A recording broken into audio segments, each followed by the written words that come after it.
Hello and welcome to Castle's Corner. I'm Coach Castle, back again with my good friend Kathy. Hello. Still alive after her race, still training hard as could be, learning lots of stuff on a weekly basis, of course, making her life better and more efficient, because that's what we all care about the most. Now, today's topic is going to be me attempting, once again, to explain biomechanics as simply as I'm able to. I'm going to break down some exercises for you guys, talk about some common things that, well, we all see in the gym and we probably all do in the gym, and I once also was guilty of doing, and talk about why those are bad. I shouldn't say bad, but inefficient, I suppose, and also why do you go to the gym? That's also a little bit important for this discussion. So let's get into it. So, Kathy, what do you? One thing good is the gym has not been open for a year and 4 months or 5 months. So what I have learned is what you've taught me. So I don't know any of that stuff about That's handy. at the gym. Well, let's just cover some things, and I actually had to get online and Google these things. By the way, guys, real quick, if you ever are like curious about some serious like cultural insanity, you can just go online, put in Google something along the lines of best exercise for your rear delts, best exercise for your glutes, and there will literally pop up hundreds of different exercises. So before we even get into anything else, can we all please agree that clearly some are going to be better than others, that there's probably a scale of some sort to determine how they are better than others and why, and that's what we're going to talk about. So, for example, I don't even know where to begin. Let's talk about kettlebells. So yeah, I know. So They were fun to swing around. they're fun to swing, yeah, okay, but they're not productive. So before I even get into saying productive or efficient, let's discuss what that means. So my job as a high-performance coach is to make everything in my clients' lives as efficient as possible, as time-saving as possible, and as best for their life as possible. My knowledge about biomechanics comes from my days when I was a power lifter and then a bodybuilder. When I was doing strongman training, whatever you want to say, average gym training before that, and powerlifting and even bodybuilding for about a year, I had no idea why I was doing the things I was doing. I never even thought to look into it. I would open up a magazine, I would see you have to do these 3 arm exercises to look like Ronnie Coleman. These are the 5 best, whatever. And then when YouTube, and I started I shouldn't say when YouTube came out, but when I started actually getting interested in paying attention to YouTube, I of course was searching fitness things and best arm exercises, how to grow my weak triceps. I have weak triceps, how to improve your squat and your deadlift. I was searching all these things constantly. And of course, I tried all of them. A lot, and without any real rhyme or reason. I didn't apply any forethought as to why I was doing these things. It was, well, this guy's big, and he can lift a lot of weight, and he's a world champion, and he says so he must be right. Yep. Well, Right. that's called an argument from authority, and it's the worst kind of argument. What an argument from authority is basically is I have a certification, or I'm world class at something, therefore I know better than you. Now, no, that's not true. And I'll give you a great example. All of the bodybuilders ever in the history of bodybuilding who have ever won on an Olympia stage, they all had something you did not. They all had the best parents for that. Now, they didn't get to pick their parents. They were genetically gifted with these things. Then they worked their freaking asses off like animals, just like you do. They took the drugs, the steroids, and everything else. Yes, they did, obviously. Just like a lot of other people do, obviously. Why are their results far superior? Was it their coach? Was it their work ethic? Was it because they did 40 reps instead of 5 reps? Was it because they did 30 exercises instead of 3? No, it was their genetics. And if you'll notice, most of them have broken, destroyed bodies and short-lived careers. And the few who didn't, once again, kind of genetic freaks.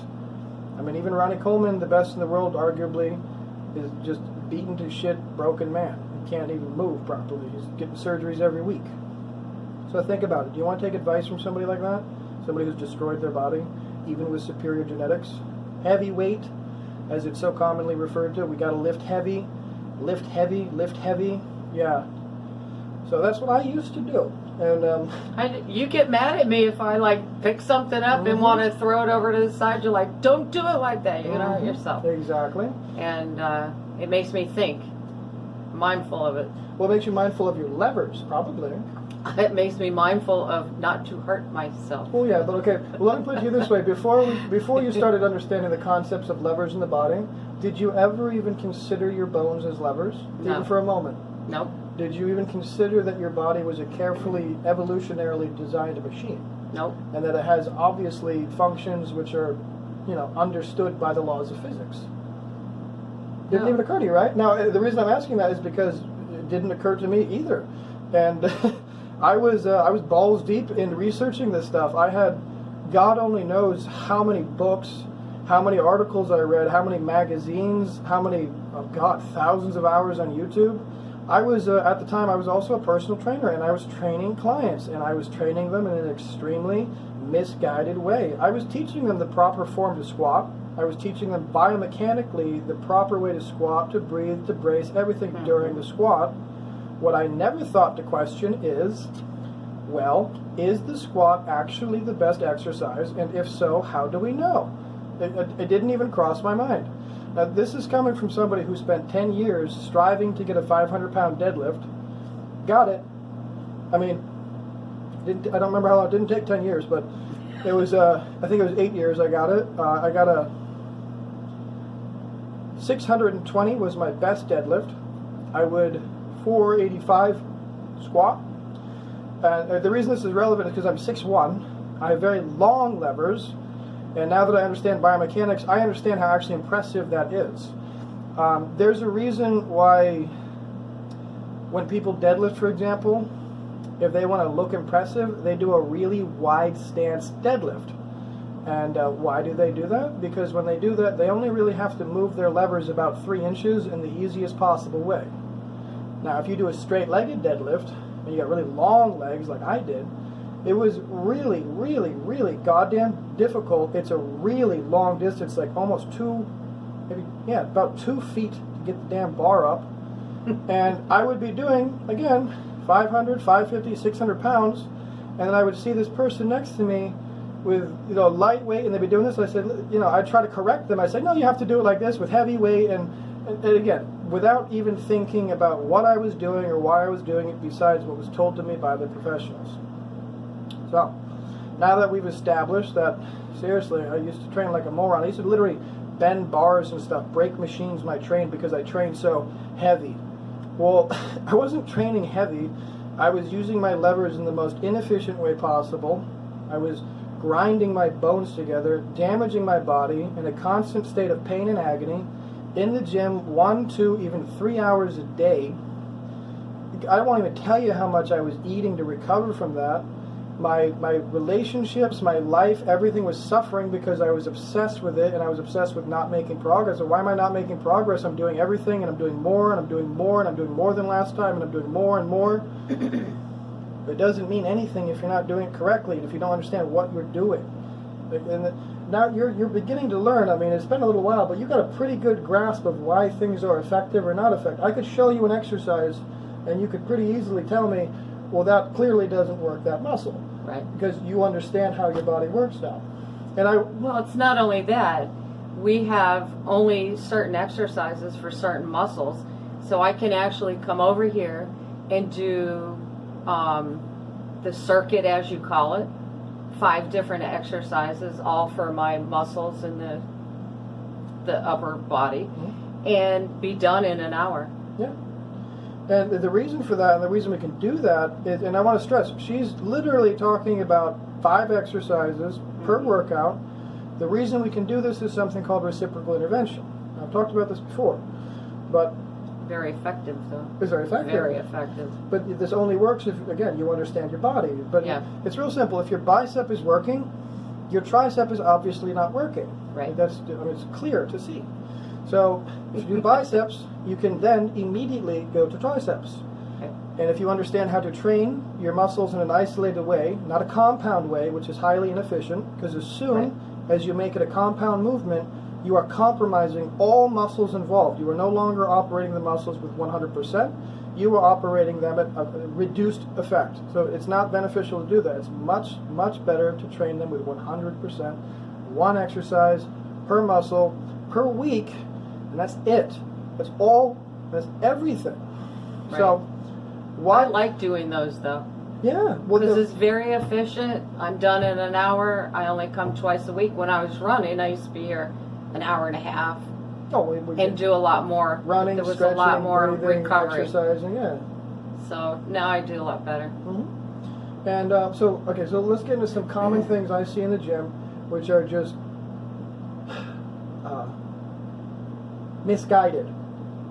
Trying to be nice today. Misguided things. So, resistance bands. I've made videos about resistance bands and why they're basically useless. If you have nothing around you but a resistance band, that's okay. You can throw that in the garbage and use your body. Don't Or shoot worry. it. Yeah, don't worry. It's actually more efficient to do that. Yes, you can just throw it in the garbage and use your body, or literally any object next to you. Even the dirt beneath your feet is more efficient than a resistance band. Stop spending your money on them. They have no functional purpose for any form of training. Sorry to hurt feelings. Wait, what about the Thigh Master? Oh yes. So just before we started this, I was shown a video of a woman, doesn't matter, who was attempting to use the abductor and adductor machine. If you don't know what that is, it's where you sit down with your back upright and your legs open and closed in a very provocative manner.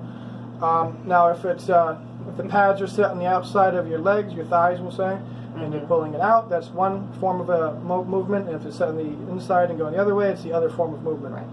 So, as we know, these work the adductor and the abductor muscles. It's actually a very, very efficient exercise if it's performed correctly. Quick tip, to perform it correctly, it's very simple. You very rapidly squeeze it in, and you slowly, 4 seconds out. Again, that's it in a nutshell. The weight needs to be something that you can control. If you can't control it, no, you're not being a badass. Yeah, you're not being a badass by lifting heavy. If you can't do that 1 second, 4 second, the weight is too heavy. It's just too heavy, and you're using momentum, or you're swinging it, or you're not effectively loading. It's very simple. It's not complicated to understand. You don't have to understand the reason for it. Just 4 second, 1 second, that's it. So this particular lady was trying to use the machine in a way it had not been designed for. I don't know why. Apparently these are called frog legs or frog squats or something. I'm not sure. The name was told to me. I forgot it because it was foolish. But anyways, the idea was to put your feet where the feet stirrups are, but then do like a long V squat while leaning forward, holding the weight stack part of the machine and pushing your legs backwards, because that's going to effectively activate your glutes. Now, You could use high step-ups. Well, this is the problem. Is apparently this is extremely common nowadays. I didn't know this. So apparently I haven't been to a gym, so apparently extremely common. So just stop. So very simple. If you look at any anatomy chart, an anatomy chart is a person with no skin. Okay, that's an anatomy chart. You can see their muscles. You can very, very easily just Google it. You don't have to believe me. Google an anatomy chart. You can very easily see all of the muscles on your body. You're not special. That's your body on Google. If you're a man, that's what it looks like. If you're a woman, that's what it looks like. There's nothing about you special. That's you. Okay, just so we're clear. Once you look at that, you can see very clearly the direction of the muscle fibers on the body. Again, this is not news. However, if you see the direction of the muscle fibers in the body, you now know the direction to pull the weight most efficiently, even with no prior knowledge. What I just told you, you know more than most personal trainers. Okay, you're welcome. Okay? So, for example, the rear delt. This is one that I hear all the time. The face pull. Apparently the face pull is great for the rear delts. I don't know if you know this one. I've been seeing this for about 5, almost 6 years now. I don't even know what that is. You take 2 ropes like this and you pull them to your face like this. Oh, Yeah. really? But now the reason people do this is because they can lift really heavy.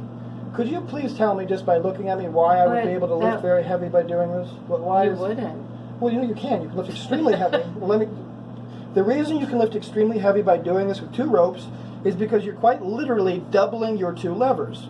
So how big is the actual lever? It's like an inch. Yeah, good job. You're moving your shoulder an inch.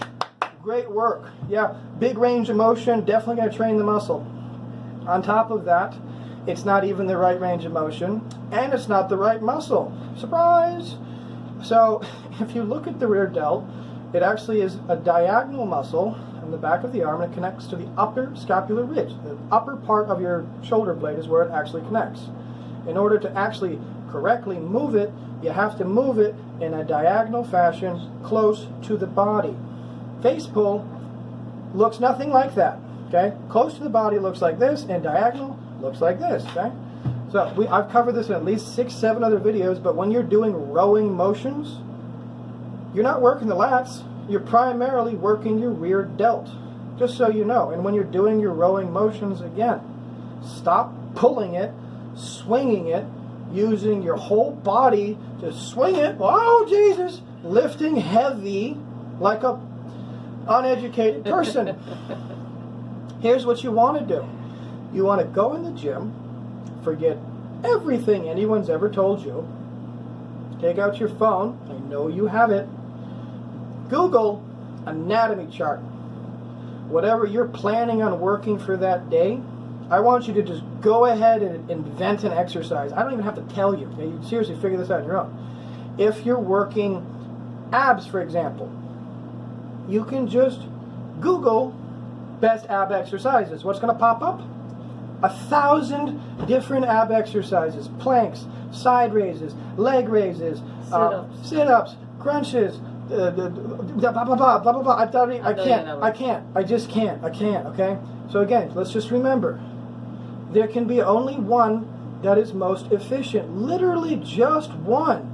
Okay, it's like the Lord of the Rings. Okay, there can. Oh no, that's the Highlander. Sorry, the Highlander. It's like the Highlander. There can be only one. Okay, for every muscle on your body, there can be only one which is most effective. And again, these are not hard to figure out. So, look at an anatomy chart of your biceps. Look at the 2 bones. Look at the muscle. You can see where the muscle is. You can see where it attaches to the bones. You can see that the direction goes up and down. Okay, bicep curl. Pick up the dumbbell. Up and down, okay? Success. Excellent, we just figured it out. I mean, we don't need to get the nuisance of it. That's pretty close enough. So next thing, let's keep going. So abs. A huge pet peeve I have with abs. And you know I rant about this with abs. Mm-hmm. There's no such thing as upper abs. Right. Middle abs. Or lower. Second middle abs. Third middle abs. Lower abs.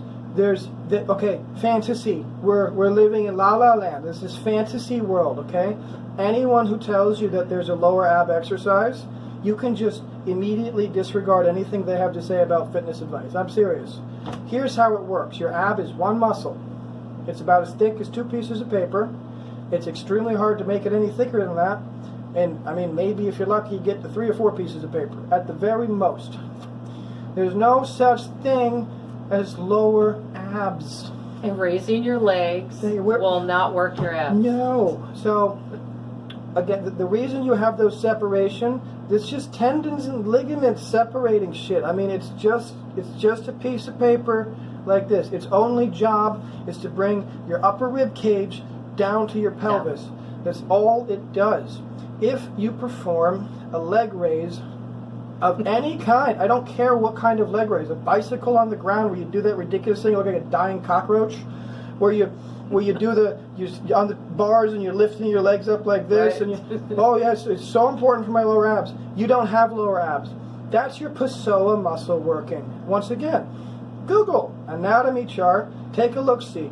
Your abs in no place or shape anywhere on your body connect to your leg bones. So what are the trainers going to say? Well, yeah, but we lift our legs up to here, and then we rotate the pelvis. Well, that's great, except you're doing the movement backwards. You are no longer moving from insertion to origin. You are moving from origin to insertion, which is backwards. So no, you're still a moron. Sorry. Moving forward, let's go to kettlebells. Okay, so kettlebells, I have a problem with kettlebells. I don't know why everybody's all ooh la la, goo goo gaga for kettlebells lately. I had to Google it. I don't understand. Kettlebells were the most primitive form of weight training. That's what they were. They were literally before the wheel for weight training. So they were weights that farmers used and happened to have lying around, and they would use them. So, what is a dumbbell? A dumbbell is a carefully balanced piece of metal that gives you equal resistance on either side of your hand. A cable machine, again, equal resistance. You get the idea, okay?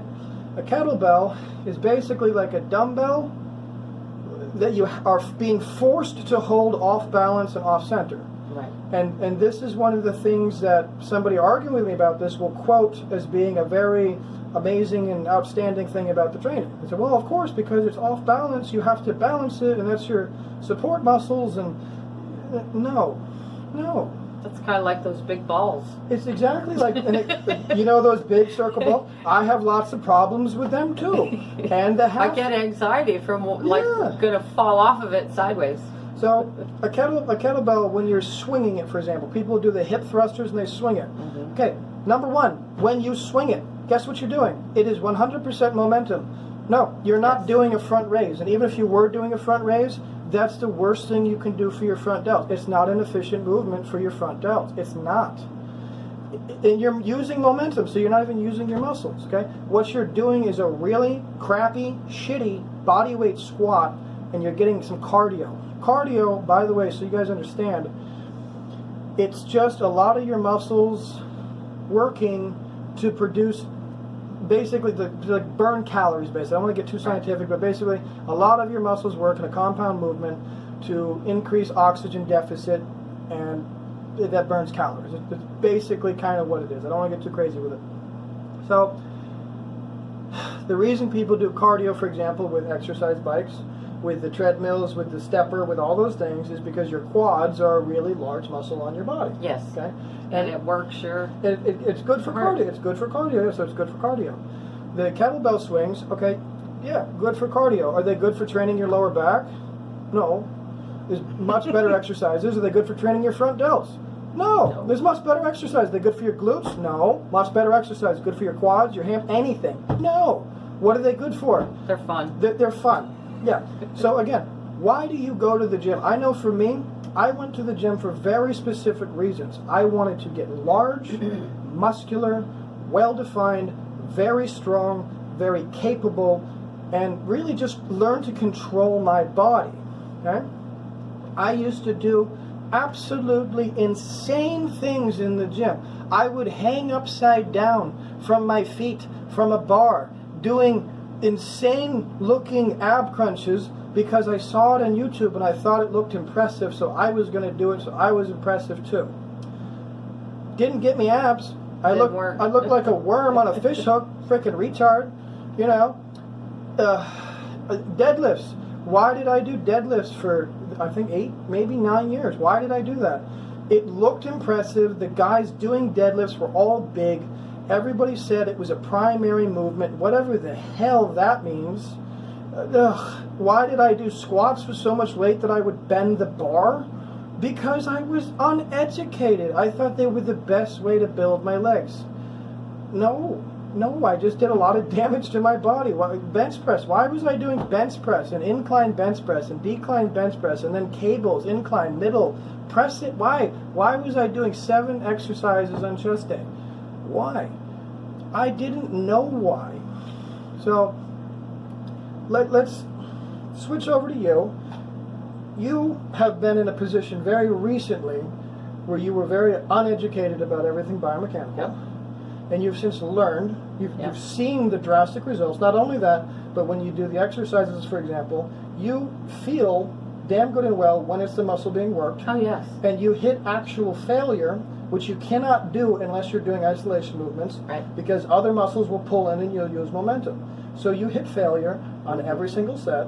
Which, by the way, failure means your arm no longer goes up. Yeah, it doesn't move anymore. With the weight. It will not go. No matter what you say. No matter what. And without using momentum. No matter how much you cuss, it will not go up. No, it just simply is failed. it fails. And are you like dead, half murdered? No. No, but your intensity's through the roof to get the Yes. failure. And my muscles are. Well, yeah, they look awesome. So, I'd like you to share a little bit of your experiences. I mean, you've been to other gyms, you've had other trainers. I've been to a lot of gyms. I've been to a lot of jazzercise. I've been to a lot of walking. I've been to karate. I've been to a lot of different things, but nothing has been as effective as coming here. Well, also, did any of them even give you any time of the day with explaining anything? No. Did they even explain Just anything? do this and do that Yeah. and lift this and throw that down and roll on the ball, and not even the proper way to do push-ups. Yeah, and again, if you ask them what the push-up works, what are they going to tell you? It works the chest. I would say the chest, yeah. Yeah. Okay, well, what happens if you switch grip and you do it like this? You should know by now what that's going to work. It's not going to work your chest at all. It's nowhere near your chest. No, that's your front deltoids working because that's the opposite muscle that's My loaded. front delts are Yeah. very strong now. They actually are. They're quite strong, Yes. actually. And my rear delts. And your back's looking awesome, too. Yes. You guys really nicely defined. You guys, I'm not going to show you her back, but her back's looking very nicely defined. Looking Well, girls know when they wear bras, if you have all that fat hanging out there. good. That's true. I don't have that What anymore. do they call that little side fat piece? Fat. I thought they had a name for that. I don't know what they call it. I don't know. Maybe we should name. I don't want to name Ugly. it. They're nasty looking. Ugh. Oh, love your body. No, don't love your body. Fix your body. Okay? Let's be clear about that. This whole body positive movement. No. And you don't have to lose weight like crazy either, because I have not lost 1 pound since the run. I haven't gained 1 pound. I haven't lost a pound. Nope. So my diet is working fine, and my weight training has gone to, I've leveled up And your muscles are showing more definition. a lot more. Your body composition is changing. Even though your weight's not changing, your body composition is changing. Yep. So, It's bathing suit time. soon, very soon. Very soon. Yeah, it's coming up, Cookie. Real soon. I want to touch on again, like, why I want to just kind of stress this. I'm kind of bad at relating this information, but why do I think biomechanics is so important? Why do I think you guys are like have to know this information? Why do I think it's so crucial you understand this? I think it's so crucial everyone understands this for a multitude of reasons. Reason number one, time management. Let's just start there. Time management, okay? If you know how to work out properly, you need one exercise per muscle group once a week. Now, if you're a bodybuilder, that might mean you need up to 23 or even 24 exercises. But luckily, you can do that in 5 or 6 days and space it out so each day is 30 minutes. As a bodybuilder, you do not need to be in the gym for 4 hours. Believe me, I did it. It was not effective. It wasn't effective. It was burning me out. It was killing my willpower. It was hurting everything in my life doing that. It really was. And for the average person who goes to the gym, and they might say, well, biomechanics, I don't care that much. I just wanted to go to the gym and have my workout and do the stuff that I know. Okay, well, here's the thing. You're going to the gym for a reason. You are going there to do something. You have some kind of an idea. For most people, it's to look better or be stronger or lose weight. Yes. If you want to lose weight, why don't you learn the best way to do it? And here's why I'm going to say that, because if you learn the best way to lose weight, it's going to take you less than 2 weeks to learn, and then you can just implement it. If you keep doing what you've done, you keep reading this bullshit online and all these articles and liars and YouTube people who have no credentials whatsoever, you're not going to go anywhere. If you're trying to build muscle and you're doing deadlifts, squats, face pulls, bench press, incline press, upper and lower out, if you're doing all that to build muscle, you're very, very mistaken. You're very misguided. You're spending a ton of money on stuff you don't have to. You're damaging your body in a way that you're not going to be able to recover from, whether you want to think about it or not now. It's going to bite you in the ass in the future. You're not being efficient in any way. Why would you do that? If you simply take the time to learn these very simple principles, the rest of your life, until the day you die, you no longer will be doing anything inefficient in the gym. It blows my mind that people would rather do exercises that are comfortable and fun, which yield no benefit, But when you go to the gym and you look at the little pictures on the exercise machines, you go, oh yeah, that'll be good. And you go through all of the machines and you feel great when you leave. And then you go to a restaurant and you have a nice big fat breakfast. And then you go home. Jesus. No. Just think about what I said about Google. Just logically think for a minute, guys. Logically. You can Google 2 things today and no, 3 things. We'll make it 3 things. A challenge for you. You can Google 3 things today and immediately make your life 100 times better, okay? Number 1. Thing number 1. Google an anatomy chart, okay? That's it. Just front and back of a human body. If you're a male, do a male one. If you're a female, do a female one. If you're a whatever you want to identify as, sorry, but you got to pick your biological identity. They could look at one of your YouTubes. Yeah, look in the mirror, see what's hanging there, okay? If there's nothing hanging there, you're a woman. If there's something hanging there, you're a man, okay? Your problem solved. Next thing you're going to Google. Pick an exercise. Pick a body part you want to make better. Then I want you to just go ahead and Google best exercise for this body part. And I want you to look at how many hundreds of answers you get. And I'd like one body part. And I'd like you to ask yourself, could it be possible that all of these are good and all of these are as effective? The answer, I mean, I hope is that you reach is no. If it's not no, then have a nice life, and you're probably not still watching this video. And then the last thing is real simple. Just Google the word biomechanics. I know it's a big, scary word, but guess what? You don't have to type it, and if you do, it's just bio and then like mechanic, like for your car. You can dictate it. I know it's scary, but you can do it. Once you go up, all of these pictures are going to be of parts of a human body or perhaps a whole human body. They're going to have a bunch of angles on them and a bunch of weird-looking math jargon on the side. Okay, all that means is it's showing you how physics applies to your body. You don't have to understand that. You really don't. It's not necessary for you to understand the math. It's advanced trigonometry in most cases. You don't have to understand any of that. You just have to look at your body, look at the fact that you're a skeleton, and each one of those bones is a lever. Each one of those levers can only be moved efficiently in one direction with the correct timing. I mean, that's really it. That's it in a nutshell. So again, you don't have to understand the math or the trigonometry, and you don't understand any of that. I mean, you know. Have we ever talked about math? I had no clue what you were even talking about. Have we ever talked about math or any of that craziness? No. I think the most technical I ever got with you is you got to hold your arm at 30 degrees and 30 degrees. Right. I mean, that's about it. That's pretty easy to understand. Mm-hmm. So you don't have to understand the math. You just have to understand that there is an efficient way and an inefficient way. Right. And if you think squats are an efficient way to train your quads, you're very mistaken. If you think deadlifts are a good way to train your hamstrings, you're really wrong. If you think an incline bench press is going to develop your upper pecs, you have no clue what you're talking about.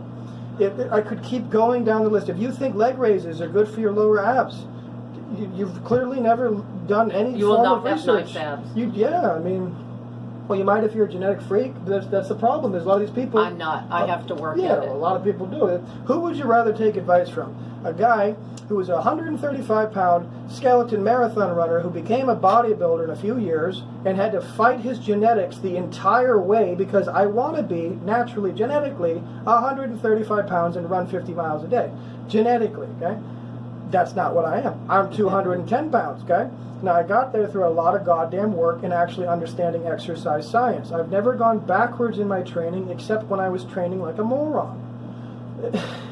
Would you rather listen to the guy who became Olympia in 10 years by taking every drug known to man and have the genetic freaks and who just happened to through a combination of things, and then he's going to tell you the 5 exercises, but only for a price, and he's going to tell you how to get the perfect triceps, all 10 exercises, but only for a price. He's going to tell you the perfect way to do deadlifts to get the best ass for a price. Again, you make up your own damn mind, guys. I'm not here to tell you what to do. I'm here to tell you if you're being a moron or not. That's all. So, I think my job is done for the day. It was a nice rant there. It was fun seeing you. Get the right information, though. Seriously, though. It doesn't take that long to look really good. Yeah, it really does. You can do it. If I did it, anyone can do it. Anybody. Again, we're both prime examples of people who overcome some tremendous odds to do I was in sad shape when I came here. Mm-hmm. No, as are most people, and they don't even realize it. They don't realize how bad they are. I make them do their blood work and stuff, and they're, oh my God, I didn't realize I was so screwed up. I said, I looked at you, I knew you were fucked up. You know, you look like a zombie. But anyways, guys, that's it for today. Thank you to Kathy. Bye. We're going to go have a fun workout now. Yes. And that's Time to get to work. Time to get to work. Time for you to get to work, too. Guys, have a Bye. great day.